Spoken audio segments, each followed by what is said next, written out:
இந்த தகவல் புரட்சியில இந்த செய்தித்தாள் உற்பத்திங்கிறது வந்து ஒரு மலைப்பான ஒரு காரியம். வேற எங்கேயும் அந்த அளவுக்கு சுறுசுறுப்பாகவும் பொறுப்பாகவும் ஒரு காரியத்தை யாரும் செய்வதாக இல்லை. நாட்டினுடைய 4வது தூணாக நம்ம சொல்றோம் இந்த செய்தித்தாள்களை. இந்த 4வது தூணாக மனிதனுடைய உரிமைகளை காப்பாற்றக்கூடியது, உரிமைகளை வாங்கி தரக்கூடியது, ஜுடிஷியல் சொல்லக்கூடிய நீதி, அட்மினிஸ்ட்ரேஷன் சொல்லக்கூடிய ஒரு நிர்வாகம், அதுக்கப்புறம் மினிஸ்ட்ரின்னு சொல்லக்கூடிய நம்முடைய அமைச்சு அரசாங்கம். இந்த 3ஐயுமே ஒரு 3 தூண்கள் சொல்லும்பொழுது 4வதாக இந்த 3ஐயுமே சுட்டி காட்டி 3 பேருடைய வேலையுமே வாங்கி நமக்கு தருகின்ற முக்கியமான பணியை வந்து பிரஸ் செய்வதனால அதை வந்து 4th எஸ்டேட்னு சொல்லுவாங்க, 4வது தூண் என்று சொல்லுவாங்க.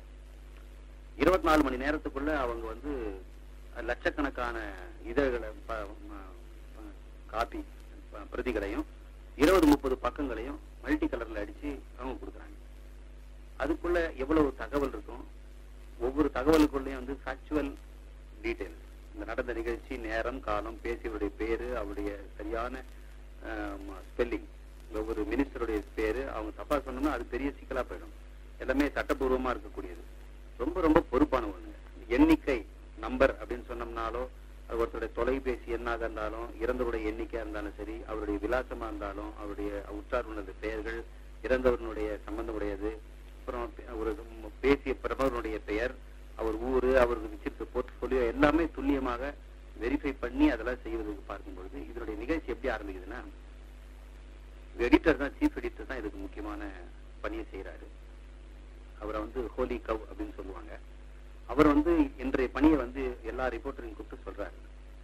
இந்த ரிப்போர்ட்டர்களுக்கு நிறைய வேலைங்க இருக்குதுங்க. பீட்டுன்னு சொல்லுவாங்க, இந்த இடத்துல போயிட்டு வா, ரெகுலரா பீட்டுன்னு சொல்லுவாங்க.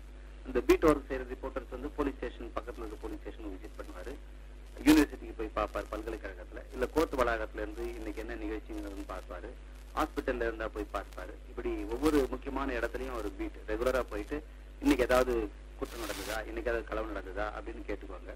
அல்லது ஹாஸ்பிட்டல் ஏதாவது முக்கியமான கேஸ் நடந்ததான்னு பார்ப்பாங்க. பல்கலைக்கழகத்துல வந்து ரிசல்ட் எப்ப சொல்றாங்களா, அல்லது கல்வி பத்தி ஏதாவது வெளியிட்டுதான் தெரிஞ்சுட்டு வருவாங்க.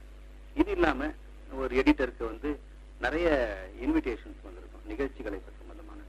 இது இல்லாம நிகழ்ச்சிகள் அந்த ஊரை சம்பந்தம் இல்லாம அக்கம் பக்கத்துல நடக்குது, அண்டை மாநிலத்தில் நடக்கக்கூடியது, அண்டை நாடுகள் நடக்கக்கூடியது, இதெல்லாம் கூட அவங்களுக்கு வந்து இன்ஃபர்மேஷன்ஸ் கொடுக்குற ஏஜென்சி இருக்கிறாங்க, இன்டர்நேஷனல் நியூஸ் ஏஜென்சி.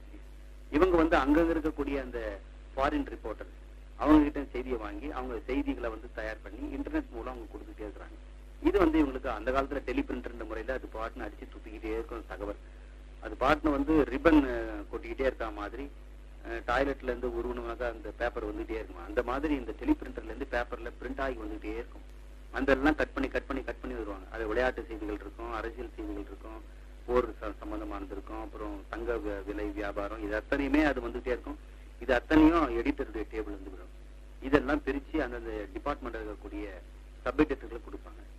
கிட்டத்தட்ட ஒரு 4 மணிக்கு பார்த்தீங்கன்னு சொன்னா ஒரு முக்கியமான பேஜ் எல்லாமே வந்துடும், ரெடி ஆயிடும். வழக்கமா கொடுக்கக்கூடிய விளம்பரங்களுடைய இடங்களெல்லாம் அது வந்து பேஜ் மேக்கர்ல வந்து செய்தி பண்ணி அந்த செய்கின்ற ஒரு ஆர்டிஸ்ட் நியூஸ் பேப்பர் பக்கத்துல எங்கெங்கெல்லாம் விளம்பரம் வரணும் அது போயிட்டு தகவல் இருக்கிற மிச்சம் இடத்தெல்லாம் கொடுப்பாரு. அதை எடிட்டரும் சப் எடிட்டரும் பார்த்து இந்த தலைப்பு வந்து முதல் பக்கத்துல போடலாம், இது இங்க போடலாம் அப்படின்லாம் பண்ணுவாங்க. இதெல்லாம் நடந்து முடிவதற்கு 9-10 மணி ஆயிடும். அதுக்கப்புறம் கடைசி செய்திகள் சுட சுட ஏதாவது இருக்குதான்றதை காத்துட்டு கொஞ்சம் 2-3 இடத்த காலியா வச்சிருப்பாங்க. இனிமேல் எதுவும் நியூஸ் வரப்போறதில்லை அப்படின்னு தெரிஞ்சோடனே அதுக்கு வந்து ஃபைனல் பிரிண்ட்டுக்கு ரெடி ஆயிடும். ரெடி ஆகும்பொழுது கிட்டத்தட்ட ஒரு 10-11 மணிக்கு இந்த பக்கம் எல்லாம் சீர்காங்கன்னா அது நடுவுலயே வந்து காப்பி எடிட்டிங் சொல்லி காப்பியை படிக்கிறவங்க, அந்த எழுத்து பிழையெல்லாம் பார்க்கிறவங்க இதெல்லாம் முடிஞ்சு பார்க்கும்பொழுது இந்த பிளேட் தயார் பண்ணுவாங்க. மிகப்பெரிய சிலிண்டர்ல அந்த அச்சு பதிவு 16 பக்கம் இருக்குதுன்னு சொன்னா அத்தனை பக்கமும் வரிசையா ஒண்ணு பின்னாடி ஒண்ணு அடிக்கிற மாதிரி சிலிண்டர் இருக்கு. ஒரே சமயத்துல ஒரு தாளினுடைய மேல்புறம் கீழ்ப்புறம் ரெண்டுத்தையுமே பிரிண்ட் பண்ணும். இதுக்காக 2வது பேப்பரை திருப்பி போட வேண்டியது. இது தனித்தனியா பேப்பரும் கிடையாது. இந்த பேப்பர் வந்து பார்த்தா மிக நீளமான 40 கிலோமீட்டர் நீளமான ஒரு பேப்பர் சுருட்டப்பட்டு ஒரு பண்டில் மாதிரி இருக்கும், இந்த ரீல் மாதிரி இருக்கும். இந்த ரீல் இந்த பேப்பர் வந்து வெளிநாட்டுல இருந்து வாங்குறாங்க, நியூஸ் பிரிண்ட் பேப்பர்னு பேரு. இதை கிரேன்ல தூக்கி மேல மாட்டி அதுல இருந்து ஒரு பேப்பர் அப்படியே உருவி நீளமா ரிப்பன் மாதிரி வரும். அதை எடுத்து பல உருளைகளுக்குள்ள பாய்ச்சுவாங்க. ஒவ்வொரு நிறத்துக்கும் ஒரு உருளை உண்டு. மஞ்சள் நிறம், அப்புறம் சிவப்பு நிறம், அதுக்கப்புறம் நீல நிறம், அப்புறம் கருப்பு நிறம். இந்த 4 நிறங்களும் தாண்டி அந்த பேப்பர் வரும்பொழுது ஒவ்வொரு நிறமும் அச்சாகி வெளியே வரும்போது காயின்ஸ். அதுக்கப்புறம் அங்கேயே இருக்கிற மிஷின் அதை வந்து துண்டுகளாக கட் பண்ணும்.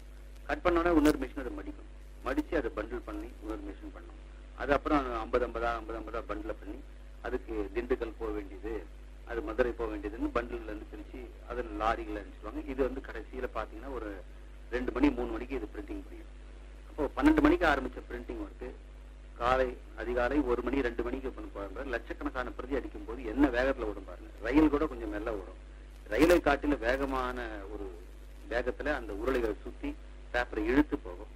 இந்த பேப்பருடைய பலத்தினால அது அருந்து போகாம வரணும். அருந்து போச்சுன்னா மறுபடியும் பேப்பரை இன்செர்ட் பண்ணி கொடுக்கணும். இது மாதிரி நிறைய சிக்கல்கள் இருக்குது. இதையும் தாண்டி நம்ம கிட்ட பத்திரிகை வந்து சுட சுட காலையில 6 மணிக்கு நமக்கு காஃபியோட அது பார்த்து படிக்கும் பொழுது தகவலை புதுசா கொடுத்துட்டே பார்க்கிறோம். இந்த தகவல்களை பெறுவது, தகவலை சுத்தம் பண்ணி அதுல வந்து வேண்டியது இருப்பது, அதை வந்து தேர்ந்தெடுத்து எந்த தகவல் வந்து மக்களுக்கு கொடுக்கணும், அப்புறம் அதனுடைய ஆங்கிள், ஒரு நியூஸினுடைய ஆங்கிள், அதை வந்து எடிட்டர் தான் டிசைட் பண்றாரு. இது எந்த நோக்கத்துல கொடுக்கணும். அப்புறம் பார்த்தோம்னா நடுநிலை வகிக்கும் நாளேடுகள் தான் சொல்றாங்க, அந்த இதுவும் சாரலன்னு. இருந்தாலும் ஒவ்வொரு நாளேடுமே ஏதாவது ஒன்றை சார்ந்துதான் இருப்பதை பார்க்கிறோம். அதனால பார்க்கும்போது இப்போ அப்படி சார்பே இல்லாத நாளேடுனாக்கா ஒரு நாளேடு போதும். ரஷ்யாவில் பார்த்தா பிராவ்தான்னு ஒரே ஒரு நாளேடு தான் இருந்ததுன்னு சொல்லுவாங்க. ஏன்னா அது ஒரு உண்மையான தகவலை கொடுக்கும். இன்னைக்கு பல நாளேடுகள் வந்து வருது. காரணமா பல கோணங்கள் இருந்து பல ஆங்கிள் இருந்து பார்ப்பதனால நானே ஒரு 3 பத்திரிகையும் 4 பத்திரிகையும் சேர்ந்து பார்த்து ஒரே தகவலை எப்படி கொடுத்துருக்காங்கன்னு தெரிஞ்சிருப்பது தான் அது. எப்பொருள் யார் வாய் கேட்கணும் அப்பொருள் மெய்ப்பொருள் காண்பதில்ங்கிற மாதிரி நம்ம தெரிஞ்சுக்க வேண்டியிருக்குதுங்க. நல்ல ஒரு கேள்வி. இது இன்னும் நல்லா தெரிஞ்சுக்கணும்னு சொன்னா ஒரு சப் எடிட்டரோ அல்லது வந்து ஒரு நியூஸ் பேப்பர் எடிட்டர் ஆசிரியரே இங்க நிகழ்ச்சி